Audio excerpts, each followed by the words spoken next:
Hi guys, how you doing? This is going to be my preview for the Wales against South Africa game. Tomorrow, 9 o'clock UK time kickoff. Should be the second semi-final, and I think this will be a close game. I'm not sure if it will be a cracker because both sides play a brand of rugby that I'm not especially a fan of, but I also understand it's a brand of rugby that knows how to win big games, and this is what I think is going to happen in the match. The lineups, first of all, Wales, they bring in Lee Halfpenny and Ross Moriarty for the injured Josh Navidi and Liam Williams. Changes that made sense, I think, considering injuries, but also a big blow losing both Navidi and Williams, especially Williams with how he defends and how he's attacks from fullback. He's a better attacker than Halfpenny at fullback is Liam Williams, so that'll be a blow for Wales. Pardon me. And Navidi, who's done well as well, also a big blow, but I think Moriarty's a bit more powerful a ball carrier than Navidi is, so I think he could bring something there, especially against South Africa's physicality. The only other change in the starting lineup is Jonathan Davis coming back at 13, replacing Owen Watkins, who drops to the bench. That change was inevitable if Jonathan Davis was fit, because I think Wales really missed him against France. He's the cog that keeps that midfield together, I think. With his experience and also his ability, it brings a lot to the team. So he's a key player in that Wales side.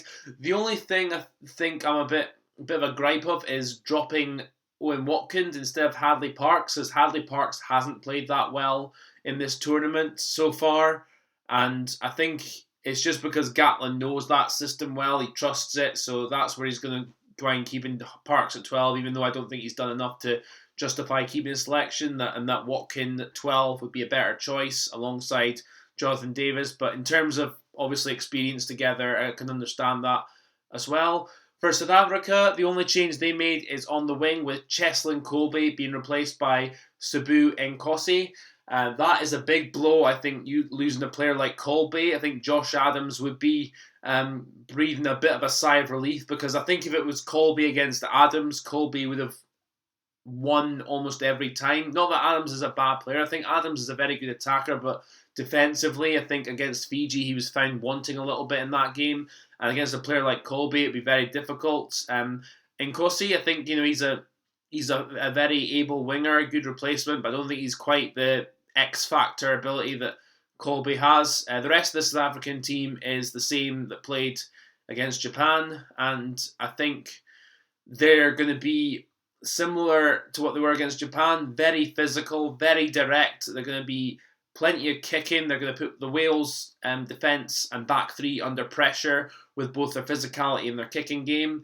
And it's going to be a case of if Wales can handle it, and if Wales can make sure they get enough territory, and also if Wales are smart on the ball as well. But the same with South Africa, because both teams have to be smart on the ball.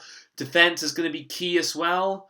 Both teams very renowned for good rush defences, good blitz defences, and this, I think, could be a telling factor as well. It could be a case of who keeps the opposition out longest, or if there's one defensive error or one moment of magic that manages to beat the defence, that could turn the tide.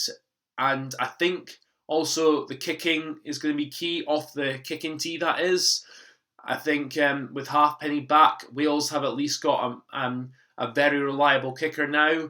And Pollard, who is he's a good goal kicker, but he's so-so. He missed a couple of kicks against Japan that kickers at the level they're playing at you'd expect to make.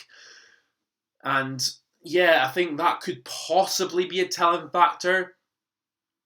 I mean, both these teams are very direct in their play, and also with Wales' record recently, they have won five of the last six against South Africa. So that could possibly be a factor as well. But South Africa are looking very good in this World Cup so far too. So that will definitely play a part. And Wales, I don't think they'll play as bad as they did against France at all. I think they'll be on it a lot more. But also I think South Africa will be looking at how quickly the French are offloading. And they'll try and reproduce similar as best they can. I'm not sure if they will, because I think the French play at a higher tempo generally, or they try to play a higher tempo generally when they have the ball. than South Africa do. So I just see South Africa playing generally the game you expect them to play, which is very physical, as I said. So who's going to win this game? I think it's going to come down to one score. And I don't know. This is going to be a tough one. Like I said, I think it's going to be one score in it, whether it's a penalty, a try, a converted try, a drop goal, whatever. That's going to decide it, and it'll be decided by one moment of magic, one moment of genius. And I think the team that's going to end up winning this match, I think Wales will just edge it. That's what I think. I might be wrong, but I think Wales will just edge it, mainly just because even though they don't always play well in matches against most oppositions, in the last 18 months or so under Gatland, they've found a way of getting the job done. And they know how to win, and they've won 5 of the last 6 against South Africa. Even though, like I said, the South Africa team will be a lot better than the one that played the last few times against them. But I just see Wales edging this, and by one score. That's my thoughts, guys. Hope you liked what I had to say, and take care. Hope you have a good night, and tomorrow's game should be a cracker, or whatever time you're watching it should be good. Enjoy the match, and I'll catch you later on.